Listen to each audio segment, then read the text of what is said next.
Bonjour à tous, je suis Secoué le Tech-Tech. Aujourd'hui, je vais vous expliquer le rôle des ministres. Mais d'abord, il nous faut comprendre qui détient les pouvoirs au sein de l'État. Quels sont les différents pouvoirs de l'État et leur répartition? L'État est constitué de 3 grands pouvoirs qui ne sont pas confiés aux mêmes personnes. Le pouvoir judiciaire, c'est l'ensemble des tribunaux.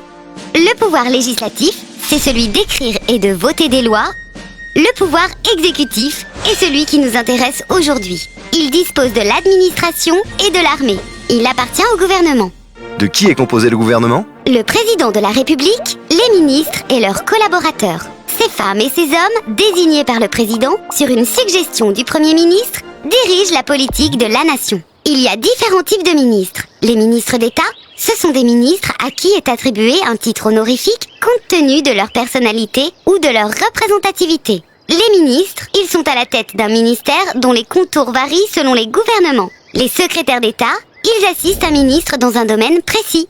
Comment s'organise-t-il? Chaque ministre est à la tête d'un ministère qui englobe l'ensemble des services de l'État placés sous sa responsabilité. Par exemple, le ministère des Outre-mer. Ces administrations peuvent être centralisées à Paris ou décentralisées dans toute la France.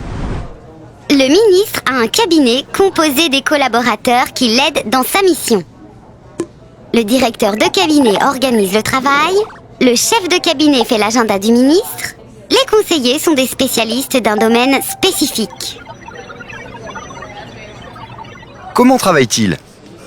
Ils se réunissent en comité ou en réunion. Le Conseil des ministres, par exemple, a lieu à l'Élysée tous les mercredis. Selon l'ordre du jour et les priorités fixées, des projets de loi sont débattus. Ils seront validés par le Parlement avant d'être des textes de loi officiels. Qui sont les ministres?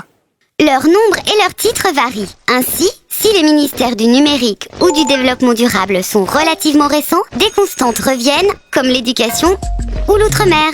Il y a donc un ministre pour l'Outre-mer? Bien sûr, même s'ils font partie de la France, ces territoires ont un statut et des besoins particuliers. Notre ministre étudie ces dossiers. Quel genre de dossier?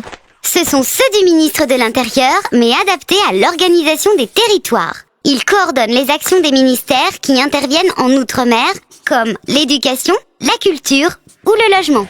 Il est aussi en charge de la mobilité et de la continuité territoriale.